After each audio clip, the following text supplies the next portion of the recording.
वैसे तो दिल्ली में सर्दी बढ़ गई है, लेकिन चुनावी माहौल में सियासी सरगर्मी जो है वो बढ़ गई है। एक तरफ बीजेपी है जो 10 साल जो पिछले काफ़ी सालों से दिल्ली की सत्ता से बाहर है, तो वहीं पर एक तरफ 10 सालों से लगभग अरविंद केजरीवाल दिल्ली की सत्ता पर काबिज़ हैं और इससे पहले कांग्रेस भी सत्ता पर काबिज़ थी, तो वो भी कहीं न कहीं दोबारा से सत्ता में आने की कोशिशों में जुट गई है। एक तरफ अरविंद केजरीवाल ने चुनाव के लिए 31 उम्मीदवारों को मैदान में उतार दिया है, तो वहीं पर कांग्रेस ने भी 20 उम्मीदवारों को मैदान में उतार दिया है, लेकिन बीजेपी में अभी बैठकों का दौर जारी है और अभी तक कोई चुनावी मैदान में किसी को अभी तक नहीं उतारा है। ऐसे में ये कयास लगाए जा रहे हैं कि बीजेपी कुछ इस बार बड़ा करने जा रही है और वो पूर्व सांसदों पर भी अपना दांव जो है वो खेल सकती है, क्योंकि आपको पता है कि दिल्ली में 7 लोकसभा सांसद हैं, जिसमें से इस बार सारी सीटों पर नए लोगों को टिकट दिया गया था, सिर्फ मनोज तिवारी को छोड़कर। यानी कि 7 सीटों में से मनोज तिवारी की सीट वही थी, 6 नए कैंडिडेट को लोकसभा के चुनाव में उतारा गया था, यानी 6 पूर्व सांसद कहीं ना कहीं हमें इस चुनाव में जो है विधानसभा चुनाव में चुनावी मैदान में नजर आ सकते हैं। ऐसे में ये अब बात ये है क्या केजरीवाल इन सब के लिए तैयार है? केजरीवाल वैसे तो रात दिन जो है सवाल कर रहे हैं, नई नई स्कीमें लेकर के आ रहे हैं। उन्होंने अभी हाल ही में एक स्कीम लेकर के आए थे, जिसमें उन्होंने महिलाओं को 1000 रुपए देने की बात की है और चुनाव जीतने के बाद में इसको 2100 रुपए कर दिया जाएगा। अब देखना ये है कि केजरीवाल की जो फ्री की रेवड़ियां हैं ये आगे भी चलती रहेंगी या नहीं चलती रहेंगी। वहीं पर जो बीजेपी है वो इनकी केजरीवाल की रेवड़ियों पर लगातार हमला बोल रही है। वो कह रही है कि फ्री की रेवड़ियां आखिर देने की जरूरत क्या है, लेकिन केजरीवाल है कि फ्री की रेवड़ियां देते जा रहे हैं और उनमें इजाफा करते जा रहे हैं। इजाफा करते मैं क्यों कह रहा हूँ, क्योंकि उन्होंने ये महिलाओं के खाते में पैसे आने का एक नया जो कार्ड है, महिला कार्ड, वो चला है। और ये महिला कार्ड उन्होंने इसको कहाँ से लिया है? इसको कहीं ना कहीं उन्होंने महाराष्ट्र से और झारखंड से लिया है, क्योंकि ऐसी ही एक योजना महाराष्ट्र में चलाई गई, जिसके बाद में भाजपा को बहुत प्रचंड बहुमत मिला।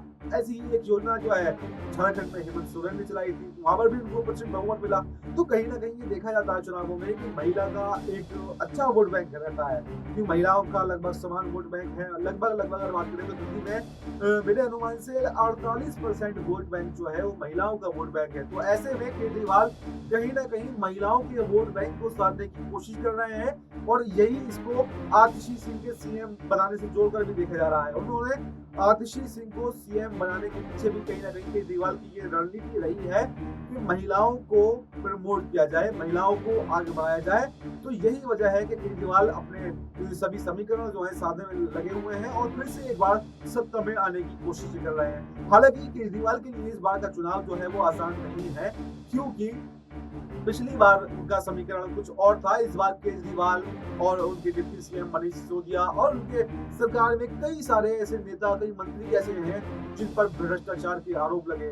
जो केजरीवाल भ्रष्टाचार का मुद्दा उठाकर सत्ता में आए थे, वही उन पर ही जो है भ्रष्टाचार के आरोप लग गए। तो कहीं ना कहीं उनकी विश्वसनीयता जो होती है, पॉपुलैरिटी जो होती है, उसमें कमी आई है। तो ऐसे में ये चुनाव जो है केजरीवाल के लिए बड़ी चुनौती है और ये चुनौती दिल्ली के चुनाव के बाद में ही पता चलेगा, क्योंकि चुनौती मैं इसलिए कह रहा हूँ कि अगर ये अभी लोकसभा चुनाव हुए थे 2024 के लोकसभा चुनाव में, गठबंधन करने के बावजूद कांग्रेस के साथ में गठबंधन किया और गठबंधन करने के बावजूद बीजेपी ने 7 सीटों पर क्लीन स्वीप मार दिया, यानी कांग्रेस और आम आदमी पार्टी के खेमे में एक भी सीट नहीं आई।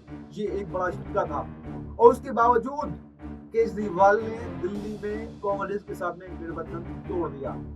अगर गठबंधन होता तो ये कहा जा सकता था कि हाँ, केजरीवाल जो है सत्ता बरकरार रखने में कामयाब हो सकते हैं, क्योंकि कांग्रेस का भी वोट बैंक है दिल्ली के अंदर। पहले काफी साल तक उन्होंने सरकार चलाई है, सबसे लंबे समय तक अगर दिल्ली में किसी ने सरकार चलाई है तो वो कांग्रेस ने चलाई है।